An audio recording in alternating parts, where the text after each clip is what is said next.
लो खाओ ना। No thanks.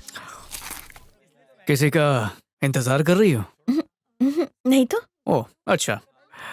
वैसे कल रात को अपने बेडरूम में तुम मछली की तरह मचल तो नहीं रही थी? नहीं। मुझसे मत छुपाओ, तुम मुझे बोल सकती हो। कुछ हुआ? बिल्कुल भी नहीं। अच्छा, मेरे दिल में तो इतनी सच्चाई है कि वो किसी के साथ भी आसानी से कनेक्ट हो जाए। लगता है कि तुम्हारा ये सिग्नल वीक है, दूसरी ढूंढनी पड़ेगी। दूसरी क्यों ढूंढोगे? क्योंकि तुम्हें तो कुछ महसूस ही नहीं हुआ। मैंने ऐसा कब कहा? मतलब कनेक्शन है? नहीं है। सिग्नल लॉस्ट है, देखा? वरना मेरी कनेक्टिविटी ना दूर तक फैली है। सुबह से 4-5 लड़कियों के मिस्ड कॉल आ चुके हैं मुझे। किसी न किसी को कॉल बैक कर ही लूंगा। ऐसा मत कहो, मुझे प्यार है। क्या कहा? तुम्हें प्यार है? नहीं। आज मुन्नी बैठ के बात करते हैं। टेंशन मत लो बेबी, आराम से बात करेंगे। हाँ आओ।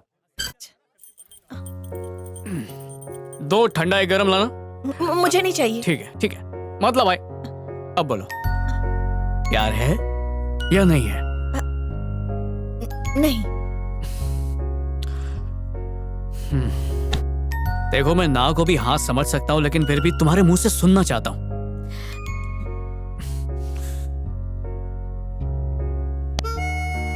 हेलो।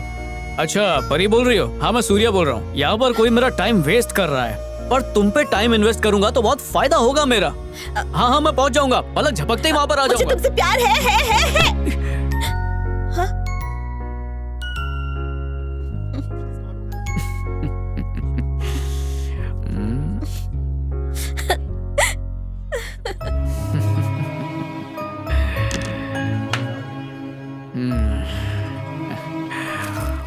कनेक्शन जुड़ा था।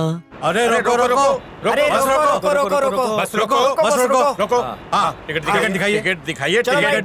हाँ ये देखिए टिकट। हाँ चलो जल्दी चलो दिखाओ। चलो। अरे टिकट दिखाए अरे रोको। अरे पकड़ो उसे। अरे मेरे टिकट पकड़ो उसे। अरे रुको, उधर से घेरो। इसको तो पकड़ के ही लाएंगे। तुम उधर से जाओ, हम लोग इधर से जाते हैं। ठीक है, मैं आता हूँ। उस तरफ से चलो उस तरफ से चलो। ऐसे लोगों को धोखा नहीं चाहिए। घेरो उसे। रुक जा। बहुत भगा रहा है। रुको। आग के क्या रुक जा। अरे ये तो बस की तरफ जा रहा है। चलो। मैं पीछे से आता हूँ। क्या रे, बिना टिकट के भाग रहा था? चल 500 रुपए निकाल। किस लिए? किस लिए? बिना टिकट सफर करने के लिए। टिकट तो है। अगर ऐसा है तो पहले टिकट दिखा। पक्का दिखाऊं? हाँ दिखा ना। ये लो। अरे टिकट तो आज की ही है, फिर भाग क्यों रहा था? बैठे बैठे बोर हो गया था तो सोचा थोड़ा दौड़ लगा के आऊं। क्यों, ये कोई जुर्म है क्या? ये भी। वापस क्यों चढ़ा? टिकट का पैसा वसूल करना। तुम्हें नियम कानून पता है कि नहीं? बस में सिगरेट नहीं पी सकते। पीऊंगा नहीं, ये मेरा नजर बट्टू है, ताकि नजर ना अरे लगे। तेरी। अरे खाली फोकट में टाइम बच्चों को बहुत भगाया। ये इसी के लायक है। चलो। पूरा दिन तो पैर पे पैर टिकाए बस चाय की चुस्कियां लेते रहते हैं, और जब ऑफिस जाने के टाइम पे लोगों को जल्दी होती है तो टिकट चेक कर करके उन्हें परेशान करते हैं, जैसे बस में कोई आतंकवादी हो। टिकट दिखाओ। इसलिए आज मैंने इनके महीने भर की चर्बी एक झटके में उतार दी।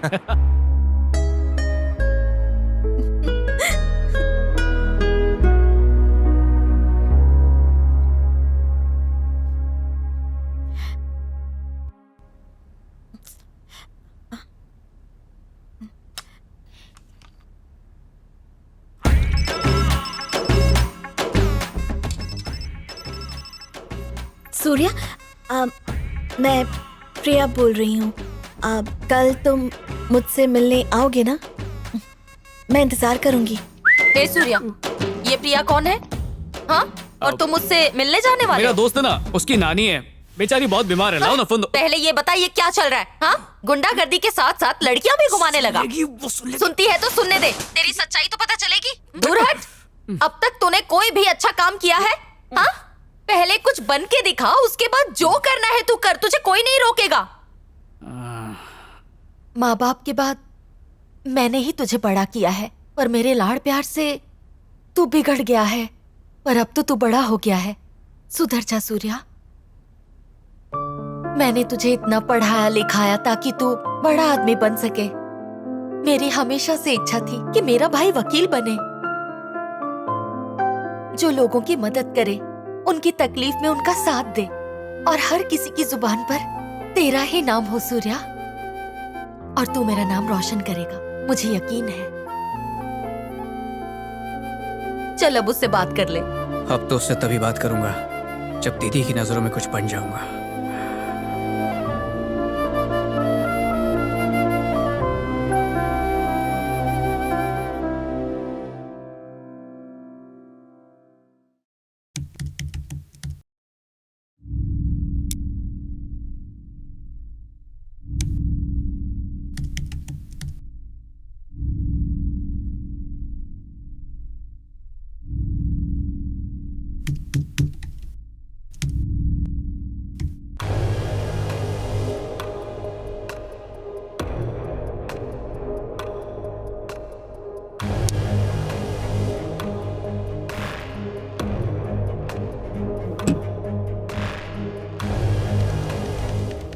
इस वक्त हमारे देश पे 4,40,000 करोड़ का कर्जा है। हमारा देश आबादी में सबसे आगे है, 110 करोड़ की आबादी है हमारी। यानी अगर हर एक इंसान 4,000 रुपए सरकार को दे तो हमारा पूरा देश कर्जे से मुक्त हो सकता है। इस मुहिम के लिए मैं अपना योगदान भेज रहा हूँ, 4,000 रुपए का डीडी, और उम्मीद करता हूँ कि देश के सारे वासी भी यही करेंगे और देश की तरक्की में हाथ बटाएंगे।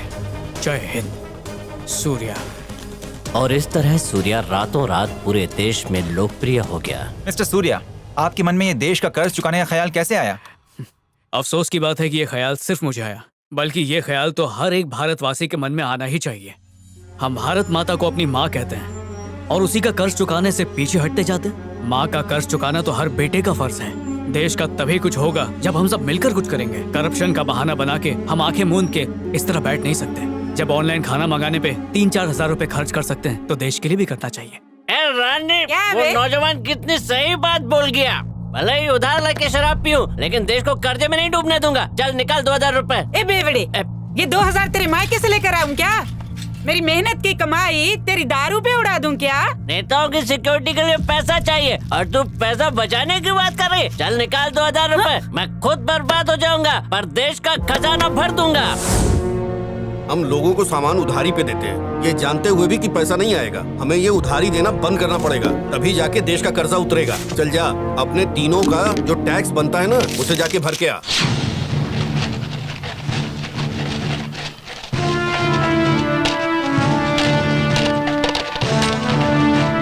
हमारे देश के वित्त मंत्री का कहना है कि भारत के इतिहास में पहली बार हमारी अर्थव्यवस्था में इतना अच्छा सुधार आया है, और ये सुधार आया है इस शख्स की बदौलत जिसका नाम है सूर्या। सिर्फ इनके दिखाए हुए रास्ते की वजह से ही लोग अपना अपना टैक्स टाइम पर जमा कर रहे हैं, जिसकी वजह से हमारी अर्थव्यवस्था काफी अच्छी हो गई है। मामा, टीवी पर भी फायदा मिलेगा।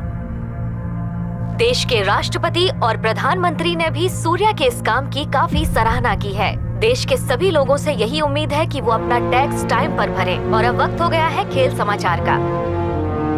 जो लोगों की मदद करे, उनकी तकलीफ में उनका साथ दे, और हर किसी की जुबान पर तेरा ही नाम हो सूर्या, और तू मेरा नाम रोशन करेगा, मुझे यकीन है। एडवोकेट सूर्या।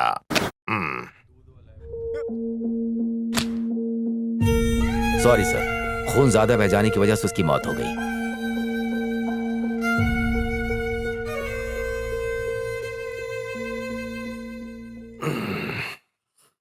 क्यों सूर्या, मुंह क्यों लटका हुआ है?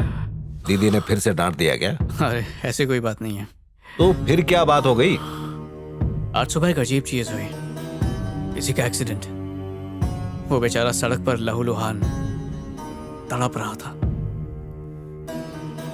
सैकड़ों लोग उसके इर्द गिर्द खड़े थे पर किसी ने उसकी मदद नहीं की। मैं उसे उठा के अस्पताल ले गया, लेकिन वो बच नहीं पाया। डॉक्टर ने कहा कि अगर वक्त पर ले आते तो शायद उसकी जान बच जाती। ऐसा हादसा उनके साथ भी हो सकता है, फिर भी ये लोग तमाशा क्यों देखते रहते हैं? ऐसी बात नहीं है सूर्या। देखो, इंसानियत आज भी जिंदा है। पुलिस की इन्वेस्टिगेशन, कोर्ट कचहरी के चक्कर, इन्हीं सब बातों की वजह से लोग आगे नहीं आते। लोगों को अपने सारे कामकाज छोड़कर इन्हीं बातों में फंसा रहना पड़ता है कई कई दिनों तक। तारीख पे तारीख दी जाती है, कोई अंत नहीं है इसका। मरने वाला तो मर गया, वो वापस भी नहीं आएगा, लेकिन जो बचाते हैं उनकी भी जान पे बनाती है, इसलिए ज्यादा मत सोचो। ए सूर्या, देख अब मैं तेरी दीदी को कैसे जलाता हूँ। साले साहब, आपको पता है कल रात को मैंने बहुत ही सुंदर सपना देखा। उसमें मेरे सपने में कैश्वर्या बाई आई थी और वो मुझे खाना खिला रही थी। जीजू नॉटी हो रहे हो हाँ? सच कह रहा कल हूँ। क्या, वो तो रोज ही आती है।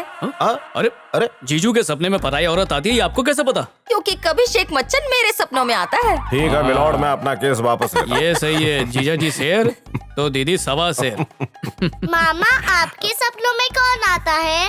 रिंकी, मामा के सपनों में एक सुंदर सी परी आती है जिसका नाम प्रिया है ना? दीदी बस करो, शर्म आ रही है। मुझे खुल के बताइए बात क्या है। साहब जी, हम लोग पुष्पवन फैक्ट्री के मजदूर हैं। पिछले 15 साल से वहाँ काम कर रहे हैं।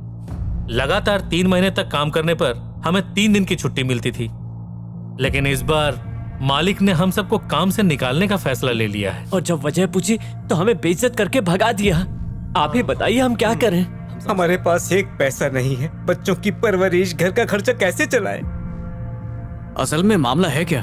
देखो, परमानेंट जॉब पर रखने पर इन्हें प्रोविडेंट फंड और सब फैसिलिटीज देनी पड़ेंगी। ये खर्चे बचाने के लिए ही कई बड़ी कंपनियां आजकल ऐसा कर रही हैं। पर साहब, हम अपने हक की लड़ाई कैसे लड़ें? साहब, मुझे बड़े दुख के साथ कहना पड़ रहा है कि आप जैसे टेम्परेरी वर्कर्स कुछ भी क्लेम नहीं कर सकते। बात सिर्फ मजदूरों की नहीं है, उनके परिवारों की है। आपको उन्हें हक दिलाना ही होगा। नहीं सूर्या, हम केस करेंगे तो भी कुछ नहीं होगा। लेबर कोर्ट जाकर भी कोई फायदा नहीं होगा। ये बहुत बड़े लोग हैं सूर्या। हम जैसे छोटे मोटे वकील तो वो अपनी जेबों में लिए घूमते हैं। मुझे माफ कर दीजिए, मैं आपकी कोई मदद नहीं कर सकता।